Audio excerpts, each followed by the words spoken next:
convite do Centro Espírita Semeadores do Amor para que possamos continuar nossa parceria na divulgação do Evangelho de Jesus, na divulgação das propostas espíritas, de outra maneira, agora de forma virtual, mas que espero que Jesus possa nos abençoar e que possamos aproveitar as palavras aqui ditas, que não são nossas, mas todas elas inspiradas nos livros espíritas, na codificação e no Evangelho de Nosso Senhor Jesus Cristo. Que Jesus nos abençoe.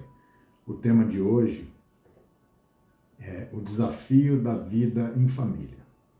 Vamos falar da família, vamos falar dos exemplos que temos na doutrina espírita com relação ao objetivo principal da família. Vamos falar das nossas propostas, da biologia da crença, da libertação das culpas que carregamos. Vamos falar a respeito de como podemos utilizar esses conceitos em prol da nossa melhoria, em prol da recondução de nossas existências, que muitas vezes nos perdemos no caminho, e que possamos reconduzir a nossa existência de forma a interagir melhor com os nossos familiares, que são a nossa principal missão na encarnação, na presente encarnação e em todas as encarnações. Bom, a família no aspecto físico, ela é um sistema formado por vários subsistemas. Nós temos o subsistema conjugal, que são os cônjuges, o subsistema parental, que são os pais e os filhos, e o subsistema filial, que são os irmãos.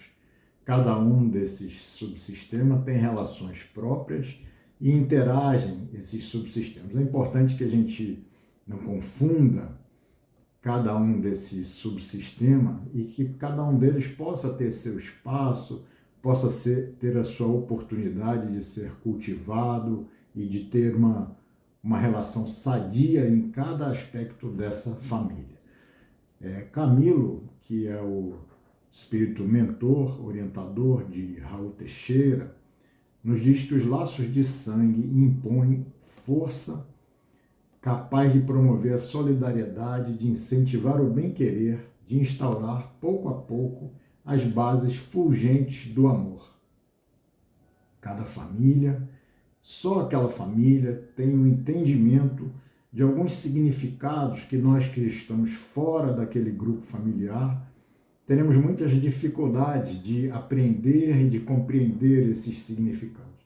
Eu tenho um exemplo que gosto sempre de comentar, que diz muito sobre esse entendimento, sobre o entendimento que cada um tem de sua família. Eu não consigo ter um entendimento correto da família de minha esposa, porque ela, com os irmãos, desde o nascimento, foram criados num sistema que só eles têm a compreensão daquele sistema. Algumas coisas só para eles têm significado. Por exemplo, esse meu amigo, ele tinha uma família de 8 irmãos e ele era o mais jovem, o mais novo dos irmãos. E quando nós saímos para jantar, almoçar fora em algum lugar, ele sempre pedia asa de frango. E é difícil alguém gostar de asa de frango, e ele pedia asa de frango e comia asa de frango com gosto, com prazer enorme. E aí ele vai me explicar que ele, por ser o mais jovem daquela família de 8 irmãos, não tinha uma condição financeira muito boa, e aos domingos eles comiam frango. Ele, que era o mais novo, sobrava para ele asa de frango. Depois de velho, já com mais de 50 anos, ele sempre que sentava num restaurante, ele queria comer asa de frango. Na verdade, ele não estava comendo a asa de frango, ele estava se alimentando daquele sentimento familiar que existia, daquele sentimento de amorosidade que todos eles trocavam naquele almoço.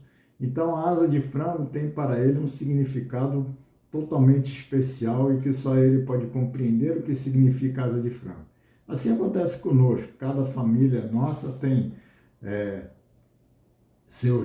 seus símbolos que só a própria família tem compreensão de entender. Então, por isso que a família, por conta dessa união que se estabelece desde o nascimento, é que tem essa possibilidade de promover essa solidariedade entre aqueles componentes da família. E no aspecto espiritual, a família já tem um significado maior, porque os espíritos formam no espaço grupos ou famílias unidos por simpatia e semelhança. Eles se separam momentaneamente e se seguem numa encarnação. Se reencontrarão os mesmos espíritos afins sob diferentes títulos ou sob o mesmo título. Então os espíritos se organizam no plano espiritual e vêm momentaneamente numa encarnação, às vezes mudando de papéis, pais, filhos, primos, avós, alteram seus papéis ou não, para que aquele grupo possa se reunir diversas vezes nessa tentativa de escalada evolutiva que fazemos. Não nos relacionamos com todos os seres, os grupos se formam por essa questão de afinidade e por essa questão de compromissos. O lar é uma escola viva das almas, nos diz Emmanuel. E aprofundando um pouco mais esse aspecto espiritual, a gente tem que entender que o lar é, antes de tudo, um laboratório de experiências reparadoras, nos diz Joana de Ângeles. Porque a família consanguínea, vai dizer Emmanuel, é o centro essencial dos nossos reflexos. Reflexos agradáveis ou desagradáveis que o pretérito nos devolve. Reflexo de alegria e elevação ou de sentimentos conturbados e infelizes.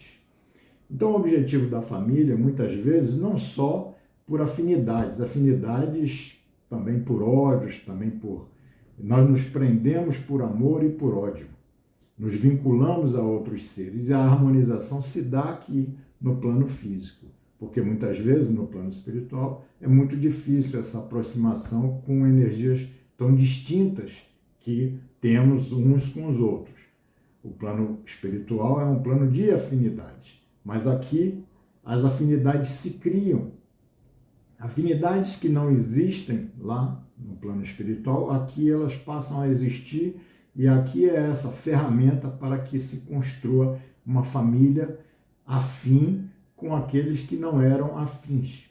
Então, o objetivo principal da família é harmonizar, transformar, conformar, solidificar. E nem sempre o mais equilibrado da família é aquele que está numa condição de ser credor.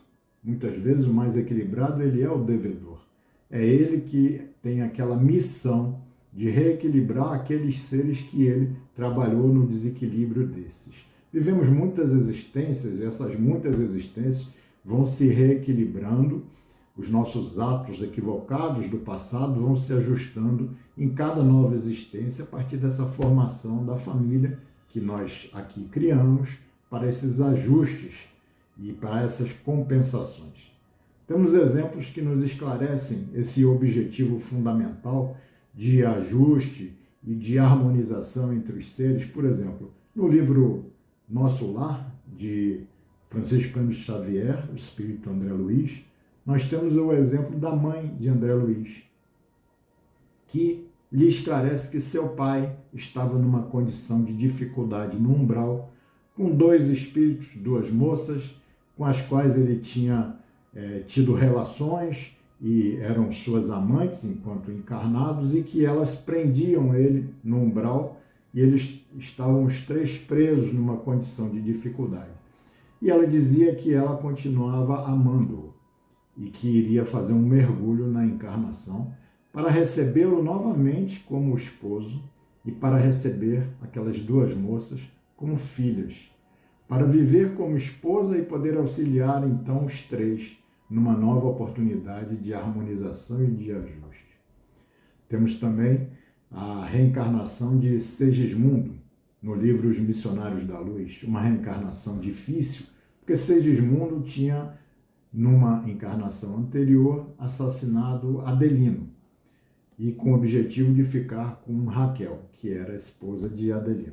Nessa nova existência, Adelino está casado com Raquel e Segismundo, depois de muitos anos no plano espiritual, onde tinha se conscientizado de seus erros e buscava refazer-se, buscava promover esse ajuste com aqueles que ele atrapalhou a existência, ele queria reajustar-se com eles. Então ele busca essa reencarnação junto a Raquel e Adelino. Só que para voltar como filho, para se reajustarem espiritualmente. Só que Adelino passa então a rejeitar Raquel por sentir espiritualmente a aproximação daquele espírito. Aquele espírito que nele infundia medo, infundia pavor, porque era o assassino de uma existência passada. Ele não sabia exatamente o fato, não se lembrava totalmente do fato, mas tinha aquela sensação, a memória dos sentimentos que retorna a nós. Então, o mentor do livro, Alexandre, vai promover o reencontro deles e vai propor a Adelino que possa receber aquele que busca a sua reparação e que busca o seu ajuste espiritual, que possa recebê-lo como filho. É muito interessante. Então, já podemos ver por esses dois exemplos a função principal da família, que é esse ajuste entre os seres que se desequilibram. Os desafios da nossa vida familiar são imensos, são inúmeros. Conviver com a família é muito diferente de viver com a família. Nós agora estamos sendo lançados de maneira forçada a essa convivência. E muitos têm dificuldade na convivência, porque viviam apenas com a família, não compartilhavam, viviam nas suas distrações, nos seus passeios, fora da convivência de forma mais integral. Então agora está sendo obrigado a se conviver com a família. E esse é o grande desafio, é o conviver para ajustar-se. Porque há uma crise de inversão de valores, onde se empreendia uma corrida desesperada pelo valor material, fazendo com que houvesse, por conta disso, uma desagregação familiar. Essa desagregação também promovia os conflitos, as mágoas, os ressentimentos, o isolamento, a falta de diálogo. Tudo isso por conta dessa convivência de forma equivocada que se estabelecia, por conta da nossa imaturidade psicológica. Na questão 775 do Livro dos Espíritos, os Espíritos Kardec pergunta aos Espíritos qual seria a consequência do afrouxamento dos laços de família. E a resposta dos Espíritos é muito interessante. Afrouxamento dos laços de família traria o recrudescimento, o incremento do egoísmo. Então, talvez hoje estejamos vivendo um momento em que esse egoísmo que tinha se intensificado tem que ser curado, tem que ser observado, tem que ser analisado, para que sejamos menos egoístas e possamos, então, fortalecer os laços de família. Acho interessante também de dizer que é muito importante que tenhamos com os nossos filhos, principalmente com as crianças, os meninos até os 7 anos, que tenhamos uma atenção e um cuidado muito especial com aquilo que nós falamos a eles. No livro Biologia da Crença, de Bruce Lipton, é muito interessante, Bruce Lipton dá várias palestras e ele tem esse livro Biologia da Crença, que também é um livro bastante interessante. Ele vai dizer que a criança, até os 7 anos, a mente da criança vibra no padrão de onda θ, que é o mesmo padrão de onda daqueles que são hipnotizados. A criança, então, até os 7 anos, está com a sua mente vibrando num padrão de onda, como se estivesse sendo hipnotizada, absorvendo todas as impressões. Na questão 383 do Livro dos Espíritos, onde se pergunta a utilidade da infância, os Espíritos vão dizer que a infância tem uma utilidade muito grande porque as crianças se colocam acessíveis às impressões que recebem. E isso pode ajudar o seu adiantamento. Olha como é interessante. Importante que a gente possa entender que essa criança que está aos até os 7 anos, com uma vibração, como se estivesse hipnotizado, absorvendo todo tipo de conceito, vai formar então um programa padrão de crenças, vai formar um programa que vai rodar no seu automático, no fundo de suas ideias.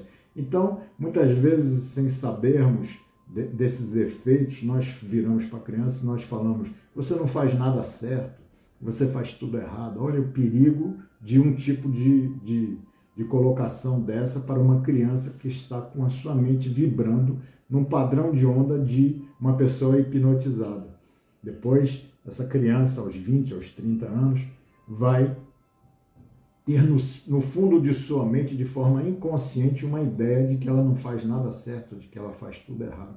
Uma ideia que foi originada ali, quando ela tinha 5, quando ela tinha 4 anos, e que ela, equivocadamente, por uma dificuldade de controle motor, derrubava uma xícara, derrubava alguma coisa, e a gente lança, muitas vezes, essas dificuldades para que a criança possa, no futuro,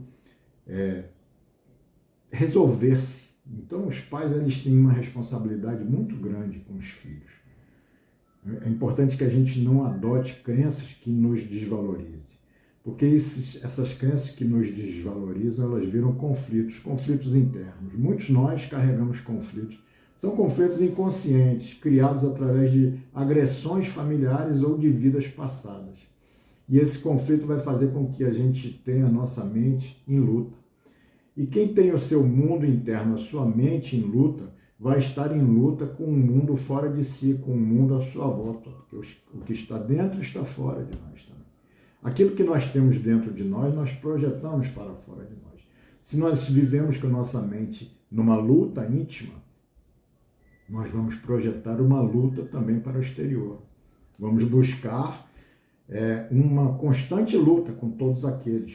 Vamos nos manifestar reclamando uma atenção, reclamando uma conscientização e cura. Só essa luta íntima que está brotando de cada um de nós. É muito interessante sabermos e compreendermos isso. É muito importante também compreendermos que todos esses fatores com as crianças e com o nosso padrão familiar vão trazer para todos nós, já adultos, culpas. Joana de Ângeles vai dizer no seu livro Conflitos Existenciais que 2 são as causas das culpas. A que procede da sombra escura do passado, da consciência que se sente responsável por males que haja praticado em relação a outra. São atos pretéritos em desacordo com a divina lei. É essa culpa funcionando como um sistema de alerta para que nós possamos não repetir aqueles atos contrários à divina lei. Mas existe também um outro tipo de culpa, e Joana nos diz, e aquela que tem origem na infância, como decorrência da educação que é ministrada. São aquelas culpas que carregamos quando temos atitudes em desacordo com o código de conduta criado pela nossa família. Muitas vezes é importante refletirmos sobre isso, porque muitas vezes esse código de conduta que foi criado pela família, ele está em desacordo com a razão, ele está em desacordo com os padrões atuais, ele gera em cada um de nós, esse código de conduta familiar, gera em cada um de nós preconceitos, que são ideias sem reflexão, ideias baseadas na intuição, baseadas no sentimento de alguém.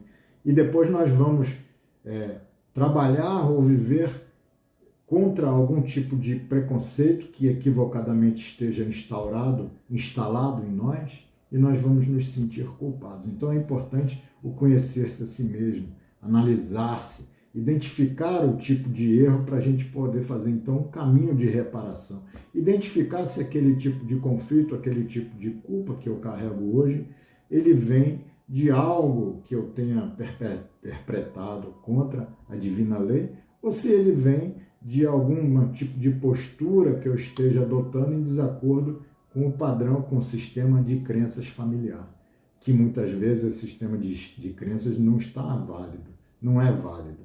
Então a gente precisa libertar-se também dessa culpa, compreender isso para libertarmos dessa culpa. Joana de Ângeles vai dizer uma frase que eu acho uma das mais interessantes. O ser que é consciente é aquele que nem se culpa, nem se justifica, apenas se transforma. Então, tudo que tenhamos feito de forma equivocada, não há razão para que nós adotemos uma postura de culpa ou nem de justificação, querendo imputar a responsabilidade sobre outras pessoas, ou imputando culpa, imputando a responsabilidade sobre nós mesmos e nos paralisando por conta disso. O ser consciente, ele não se paralisa, ele se transforma. É possível cada um de nós renovar o destino todos os dias. Todos os dias nós podemos renovar o nosso destino. Desenvolver um comportamento pacífico em nós, desenvolver uma paz comigo mesmo. O que seria a paz comigo mesmo? É a consciência das ideias que eu tenho e a consciência de não agir em desacordo com aquilo que prego, aquilo que penso. Aquilo que prego tem que ser aquilo que penso. Aquilo que faço tem que estar em desacordo com aquilo que penso. Isso é a paz comigo, é o amor a si mesmo. A paz com o próximo é a convivência com a diferença, respeitando o direito do outro pensar de forma diferente. É esse amor ao próximo. E a paz com o ambiente, é o amor a Deus, é a aceitação de todas as condições que surgem na nossa existência, amando a Deus. Eu hoje vou aceitar uma condição de isolamento, que talvez seja essa condição de isolamento, uma necessidade criada pela intensificação do egoísmo que a sociedade vinha vivendo, o recrudescimento do egoísmo, o afrouxamento dos laços de família. Então, trazendo cada um de nós para dentro da sua família, para dentro de si mesmo, para estabelecer essa paz e essa harmonia com o ambiente, essa harmonia com Deus, amor a Deus. A quem cabe a proteção da nossa casa? A quem cabe a proteção do nosso lar? Esse é um desafio, é um grande desafio familiar. A proteção da nossa casa cabe a cada um de nós. Nossos mentores não vão incorporar dentro do nosso lar para dizer que devemos fazer assim ou fazer de outra maneira. Cabe a cada um de nós a manutenção e a proteção do ambiente, da vibração da nossa casa, do nosso lar. E os fatores de proteção que nós podemos estabelecer são muitos. Um bom relacionamento familiar é um fator de proteção. Você estabelece um nível de vibração positivo, porque a vibração de uma pessoa vai ajustar a média vibracional daquele lar, daquele conjunto, daquele grupo. E se todos puderem ter uma condição de bom relacionamento, a vibração vai estar numa condição muito mais elevada. O apoio a todos os familiares. A família nasce com essa necessidade, com essa função de apoiarem-se. Lá no mundo primitivo, se descobriu que havia necessidade de se estabelecer uma proteção para as mulheres e para os filhos, porque se não houvesse essa proteção às crianças e às mulheres, aquelas sociedades deixariam de existir, porque os predadores iriam matar as crianças e as mulheres se não tivesse quem pudesse protegê-las. Então, assim surge a família já no mundo primitivo. A família tem essa condição de apoio mútuo entre os seres do grupo. Essas boas relações sociais também, estabelecimento de um clima de confiança, a capacidade de cooperar. Cooperar é a palavra-chave da evolução espiritual. Eu vejo na literatura espírita que, em muitos trechos, nos ensinam os espíritos que aqueles que não aprendem a cooperar não têm acesso aos mundos espirituais superiores. A cooperação é a condição básica para o ingresso no mundo espiritual de vibração mais elevada. Então, precisamos aprender desde já a fazer esse treinamento para cooperarmos uns com os outros.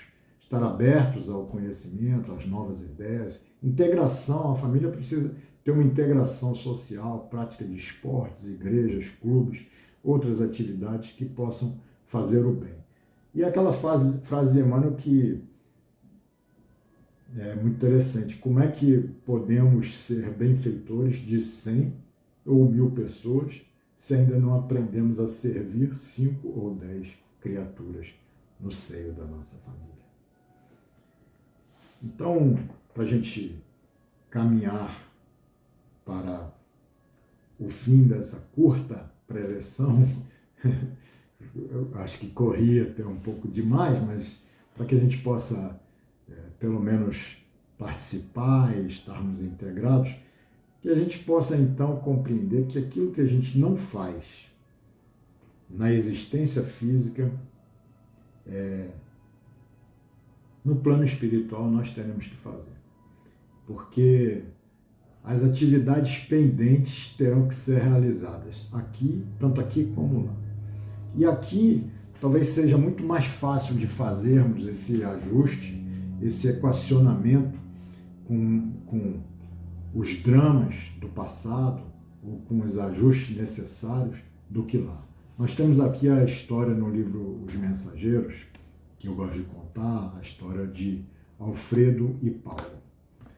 André Luiz, quando chega com Aniceto no Campo da Paz, que é como se fosse um grande hospital no meio do umbral, e esse grande hospital ele é coordenado, dirigido por um espírito que se chama Alfredo. Alfredo está lá há mais de 30 anos nesse Campo da Paz, e ele dirige o hospital. E sua esposa, Ismália, ela é de uma colônia bem superior inclusive à colônia de Nosso Lar, e ela vai para o Campo da Paz ficar com Alfredo um final de semana, 2 dias na semana, e volta para sua colônia. Ela poderia ficar com ele no Campo da Paz, mas os espíritos da colônia onde ela vivia aconselharam-na que ela deveria ir e ficar apenas 2 dias e voltar à sua colônia, para que Alfredo pudesse ter vontade de evoluir, vontade de crescer, porque Ismália era um espírito muito mais evoluído do que Alfredo. Então ela assim faz.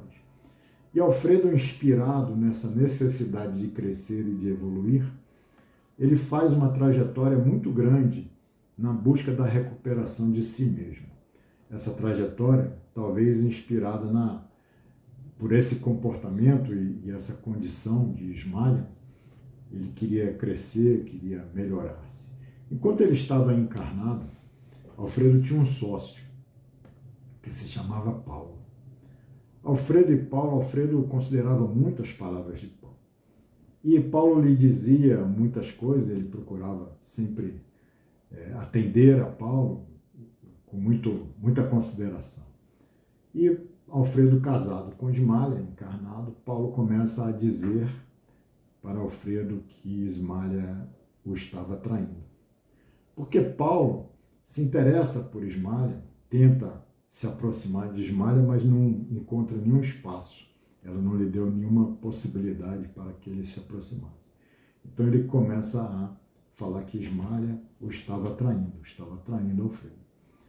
Paulo contrata uma pessoa para que ficasse no segundo andar da casa, no quarto vizinho ao quarto de Ismália. Avisa a Alfredo que se ele quisesse pegar Ismália no flagrante, que ele deveria ir para casa naquele momento. Alfredo vai para casa. Chegando em casa, ele vê uma pessoa pulando do segundo andar do quarto ao lado de Ismália. Essa pessoa, contratada por Paulo, deixa lá, inclusive, um chapéu caro, um chapéu luxuoso, para fazer com que Alfredo pensasse que era alguém de posse, que tinha pulado lá daquele quarto. Alfredo, então, se separa de Ismália, leva a Ismália para a fazenda de seus pais, pega seus filhos, viaja para a Europa, passa mais de 10 anos na Europa. E quando ele retorna para o Brasil, ele recebe a informação de que Paulo estava desencarnando. Paulo manda chamá-lo. Alfredo vai até a casa de Paulo e Paulo então lhe confessa que era tudo mentira dele e que ele tinha feito aquilo e que Ismália não tinha nenhuma culpa. Alfredo fica com ódio de Paulo muito grande. Alfredo sai dali em total desequilíbrio. Paulo desencarna, vai para o umbral. Só que aquilo que Paulo fez com Alfredo, ele tinha feito com várias outras pessoas, se comprometido espiritualmente. Quando ele chega no umbral, muitos inimigos o aguardavam e ele se vê preso desses espíritos que ele tinha construído como seus inimigos. E preso deles, ele vai perdendo a condição de sanidade mental, vai esquecendo quem ele era e tudo.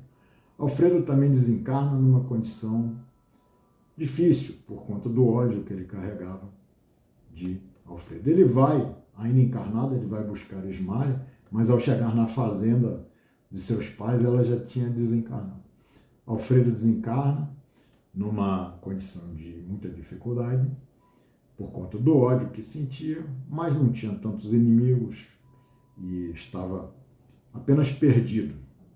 Ismália, um espírito evoluído, sai da sua colônia superior, resgata Alfredo, leva-o ao campo da paz, onde ele começa lá a se reequilibrar.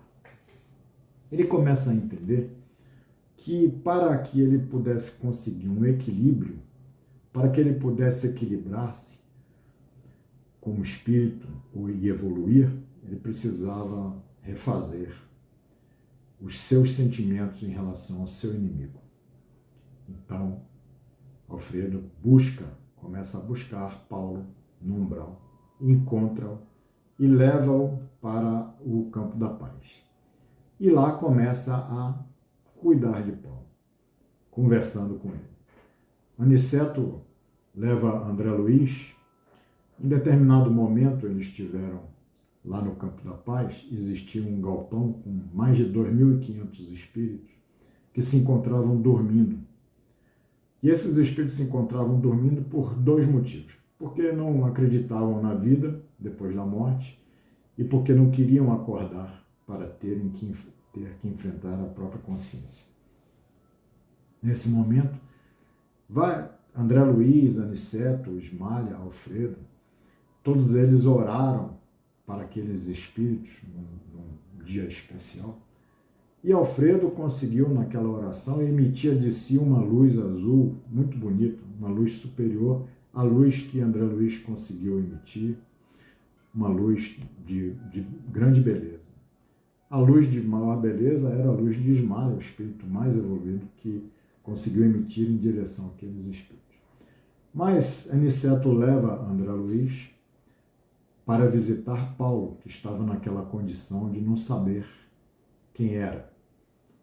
Aniceto estabelece uma conversa com Paulo, forçando-o a responder, forçando-o a ter uma condição mental equilibrada, e vai dizer para André Luiz o seguinte: André, Alfredo chegou aqui há 30 anos numa condição difícil. Depois de 30 anos, hoje ele é a pessoa que dirige o campo da paz.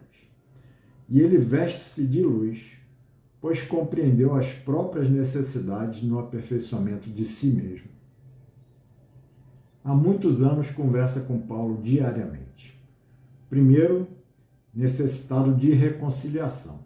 Precisava se reconciliar com aquele espírito que era seu inimigo. Depois, já se encontrava reconciliado, não tinha mais ódio de Paulo, mas conversava como uma pessoa caridosa.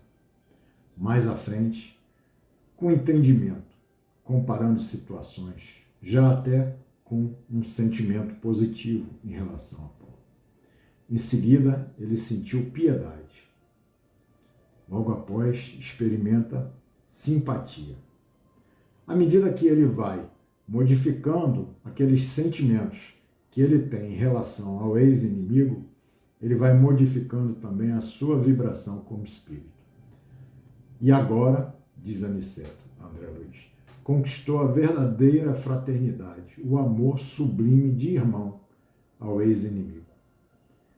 Então, toda essa trajetória que ele realizou por 30 anos no plano espiritual, muitas vezes nós podemos abreviar aqui, no plano físico. Naquele tempo, diz Aniceto a André Luiz, Paulo já começava a recobrar a memória. Mas antes que ele pudesse lembrar-se de quem ele era e ver Alfredo numa condição espiritual superior, e ver Ismália numa condição espiritual superior, e sentir-se humilhado por conta disso, Ismália já havia providenciado com uma amiga a possibilidade de receber Paulo numa nova tentativa reencarnatória. Então, para que ele não se sentisse humilhado, assim fazem os espíritos conosco, para que nós não nos sintamos mal. Eles nos apoiam, eles ocultam as nossas dificuldades, eles nos entregam sempre o melhor. Que nós possamos nos inspirar nos nossos mentores, nos espíritos superiores, para também nós, de nossa parte, podermos entregar nos desafios da nossa vida familiar, aqueles que compõem a nossa família, o melhor de nós. Sempre o melhor de nós. Diz André Luiz que o mal não merece comentários em tempo algum. E realmente, que possamos fixar nossa mente nos planos positivos da existência, enxergando o bem que cada um já pode carregar. Agradeço a vocês, que tenham uma boa noite, que a paz